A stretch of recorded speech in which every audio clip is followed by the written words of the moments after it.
আলাইকুম। ডাক্তার আবুল হোসেন বিশ্ববিদ্যালয় কলেজের সকল শিক্ষার্থীদেরকে অভিনন্দন জানাই। ডাক্তার আবুল হোসেন কলেজ তোমাদের জন্য করোনাকালীন সময়ে অনলাইন ক্লাসের আয়োজন করেছে। করোনার সময়ে অবশ্যই তোমরা বাইরে যাবে না, নিজের পরিবারকেও বাইরে যেতে নিরুৎসাহিত করবে। নিজেকে, পরিবারকে, সমাজ ও দেশকে সুরক্ষিত রাখবে। নারী নির্যাতন ও ইফটিজিং থেকে অবশ্যই দূরে থাকবে। মাদক থেকে নিজেরা দূরে থাকবে। আত্মীয় স্বজন বন্ধুবান্ধবকে নিরুৎসাহিত করবে মাদক যেন তারা না সেবন করে। এসো ডিজিটাল কন্টেন্টের মাধ্যমে আজকে ক্লাস শুরু করি।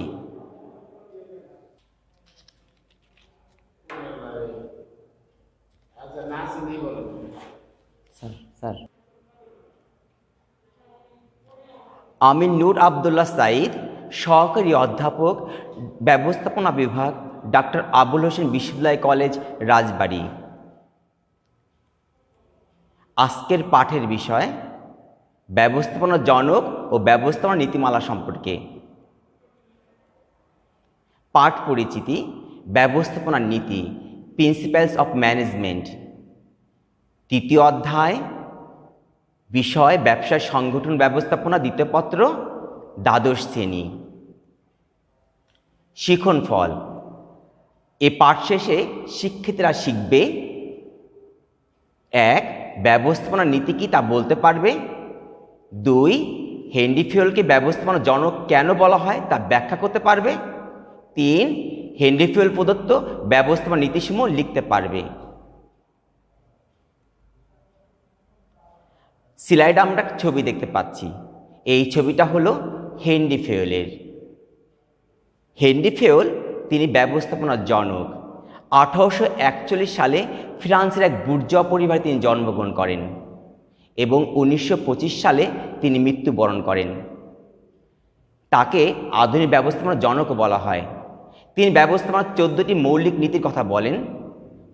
তিনি তার অন্যতম প্রধান গ্রন্থ হল অ্যাডমিনিস্ট্রেশন ইন্ডাস্ট্রিয়াল অ্যান্ড জেনারেল। এই গ্রন্থে তিনি ব্যবস্থাপনাকে 6টা ভাগে ভাগ করেছেন: ব্যবস্থাপনা, হিসাবরক্ষণ, বাণিজ্যিক, অর্থ সংক্রান্ত, কারিগরি ও নিরাপত্তা কার্যাবলী। এসো আমরা জানি হেনরি ফিওল ব্যবস্থা সম্পর্কে কি বলেছেন। ব্যবস্থাপনা হলো পূর্বানুমান ও পরিকল্পনা, সংগঠিতকরণ, নির্দেশনা, সমন্বয় সাধন ও নিয়ন্ত্রণ।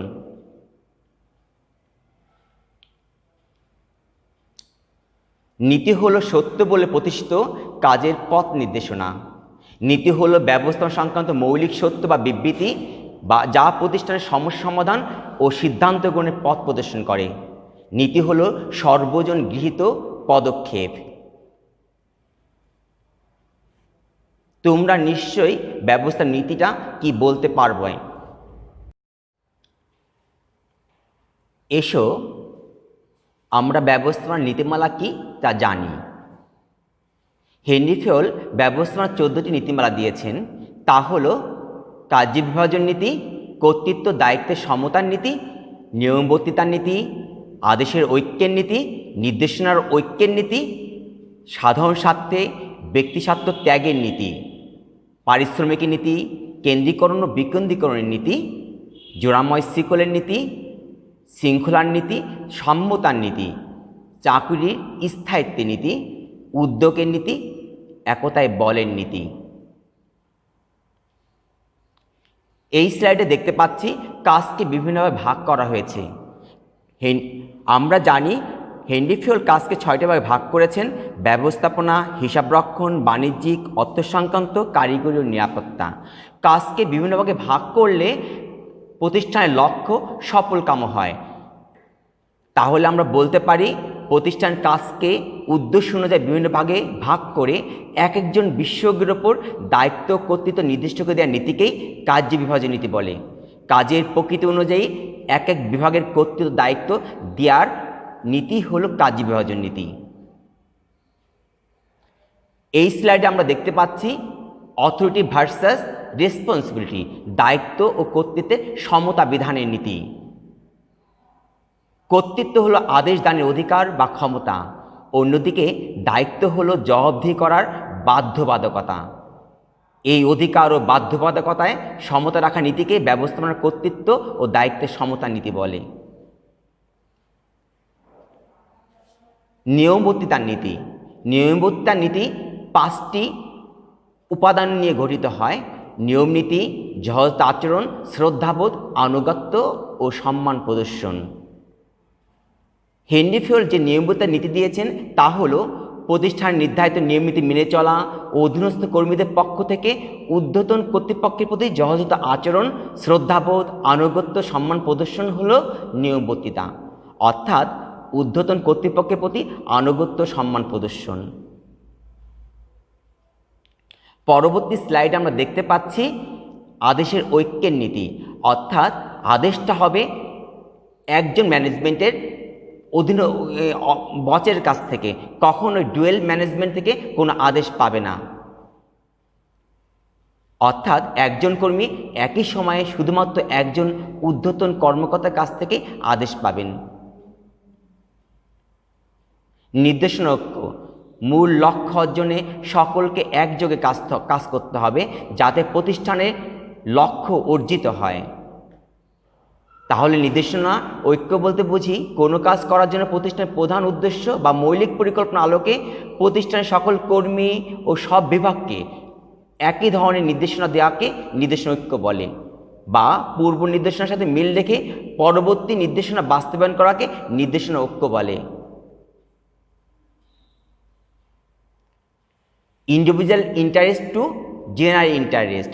হেনরি ফিওলের অন্যতম নীতি হল সাধারণ স্বার্থে ব্যক্তিগত স্বার্থ বিসর্জন। প্রতিষ্ঠানের স্বার্থে নিজস্ব স্বার্থকে বিসর্জন দিতে হবে, অর্থাৎ ব্যক্তি স্বার্থের ঊর্ধ্বে প্রাতিষ্ঠানিক স্বার্থকে অগ্রাধিকার প্রদান নীতিকে ব্যবস্থাপনা সাধারণ স্বার্থে ব্যক্তি স্বার্থ ত্যাগ নীতি বলে। ব্যক্তিগত স্বার্থ রক্ষার জন্য কখনই প্রাতিষ্ঠানিক সামগ্রিক স্বার্থ নষ্ট করা উচিত নয়, কেননা প্রাতিষ্ঠানিক লক্ষ্য অর্জিত হলে প্রতিষ্ঠানের সাথে সংশ্লিষ্ট সকলের স্বার্থ রক্ষা হতে পারে। পারিশ্রমিক নীতি। সন্তোষজনক পারিশ্রমিক প্রদানই হলো পারিশ্রমিক নীতি। এই পারিশ্রমিক প্রদান করা হবে কর্মীর যোগ্যতা, মেধা ও বয়োজ্যেষ্ঠতার উপরে। তাহলে আমরা বলতে পারি প্রতিষ্ঠানে কর্মীদের কাজের প্রকৃতি, মেধা, যোগ্যতা, বয়োজ্যেষ্ঠতা প্রভৃতি বিবেচনায় উপযুক্ত বেতন ও সুযোগ সুবিধা দেওয়ার নীতিকেই পারিশ্রমিক নীতি বলে। সেন্ট্রালাইজেশন ভার্সাস ডিসেন্ট্রালাইজেশন নীতি। কেন্দ্রীকরণ ও বিকেন্দ্রীকরণ নীতি। সিদ্ধান্ত নেওয়ার ভার, সিদ্ধান্ত কে নেবে? কেন্দ্র থেকে নেবে নাকি নিচ থেকে নেবে? কেন্দ্রীকরণ নীতি হলো প্রতিষ্ঠানের সিদ্ধান্ত গ্রহণের ক্ষমতা ব্যবস্থার উচ্চ স্তরে সংরক্ষণ করাকে কেন্দ্রীকরণ নীতি বলে। আর বিকেন্দ্রীকরণ নীতি হলো কেন্দ্রীকরণের বিপরীত প্রক্রিয়া। প্রতিষ্ঠানের সিদ্ধান্ত গ্রহণের ক্ষমতা ব্যবস্থাপনা নিম্ন স্তরের হাতে ছেড়ে দেওয়াকে বিকেন্দ্রীকরণের নীতি বলে। জোড়াময় শিকলের নীতি। শিকলের মাধ্যমে সকলকে একই বন্ধনে আবদ্ধ হওয়ার নামই হলো জোড়াময় শিকল। জোড়াময় শিকল আমরা দেখতে পারি আদেশ নিম্নমুখী হয় এবং জবাবদিহিতা ঊর্ধ্বমুখী হয়। তাহলে জোড়াময় শিকল থেকে আমরা জানতে পারি কর্তৃত্ব প্রভাব প্রতিষ্ঠান উচ্চস্তর থেকে শুরু করে একেবারে নিম্ন স্তর পর্যন্ত ধাপে ধাপে এবং প্রত্যেক ব্যক্তি, বিভাগ ও বিভাগকে একে অন্যের সাথে যুক্ত করে দেওয়ার বা একই শিকলের অধীনে সবাইকে আবদ্ধ করার নীতিকেই ব্যবস্থাপনা জোড়াময় শিকল নীতি বলে। অর্থাৎ নির্দেশনা উচ্চ স্তর হতে নিম্ন স্তরের পর্যায়ক্রমে শিকল আকারে ধাবিত হবে। হেনরি ফিওলের অন্যতম নীতি হল শৃঙ্খলা নীতি। যোগ্য ব্যক্তিকে যোগ্য কাজে নিয়োগ, যোগ্য ব্যক্তিকে যোগ্য স্থানে, সঠিক বস্তুকে সঠিক স্থানে ও সঠিক সময়ে স্থাপন নীতিকে শৃঙ্খলা নীতি বলে। এই স্লাইডে আমরা দেখতে পাচ্ছি ইকুইলিটি ভার্সাস ইকুইটি, অর্থাৎ সাম্যতার নীতি। সকলের প্রতি সমান আচরণ ও সমদৃষ্টি। প্রতিষ্ঠানে সকলের প্রতি সমান ও নিরপেক্ষ আচরণ ও এক দৃষ্টিতে দেখার নীতি কি হলো সাম্যের নীতি।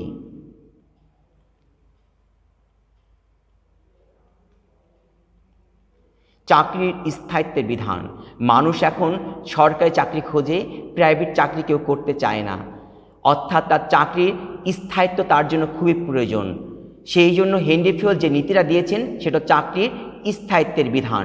প্রতিষ্ঠানের প্রত্যেক কর্মীর চাকরির নিরাপত্তা ও স্থায়িত্ব নিশ্চিত করাই হলো চাকরির স্থায়িত্ব নীতি। চাকরির স্থায়িত্ব কাজে উৎসাহ ও আগ্রহ সৃষ্টি করে কর্মীর দক্ষতা ও যোগ্যতা বৃদ্ধি করে। এটা হলো উদ্যোগ। প্রতিটা মানুষ তার নিজস্ব প্রতিভা আছে, তার মেধা আছে, মনন আছে, সে মেধা দিয়ে মনন দিয়ে অনেক কিছু করতে পারে। এর উপর নির্ভর করে হেনরি ফিওল যে নীতি দিয়েছেন তা হলো উদ্যোগী নীতি। উদ্যোগ স্বাধীনভাবে চিন্তা চেতনা বিকাশের সুযোগ সৃষ্টি করে। প্রতিষ্ঠানের সকল পর্যায়ের ব্যবস্থাপকগণ স্ব কর্মক্ষেত্রে যাতে উদ্যোগী হতে পারে বা নিজের কাজের উন্নয়নের বিষয়ে ভাবতে পারে, প্রতিষ্ঠানের পক্ষ থেকে তার সুযোগ সৃষ্টিকেই ব্যবস্থাপনা উদ্যোগী নীতি বলে। একতায় বল নীতি। একতায় বল নীতি দলগত চেতনা সৃষ্টি, ঐক্যবদ্ধ হয়ে কাজ করার অনুভূতি জাগ্রত করে। 10 মিলে করি কাজ, হারি জিতি নাহি লাজ। তাহলে আমরা বলতে পারি প্রতিষ্ঠানে কর্মরত সকল ব্যক্তি, বিভাগ, উপবিভাগকে সর্বাবস্থায় ঐক্যবদ্ধ থেকে পারস্পরিক সহযোগিতায় কর্মকাণ্ড পরিচালনার নীতিকেই ব্যবস্থাপনার একতা নীতি বলে।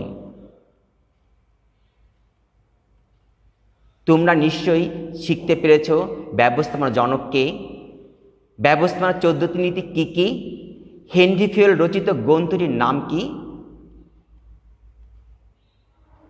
তোমাদের বাড়ির কাজ থাকলো হেনরি ফিওলকে আধুনিক ব্যবস্থাপনার জনক বলা হয় কেন। সকলকে ধন্যবাদ। আমি নূর আবদুল্লাহ সাঈদ।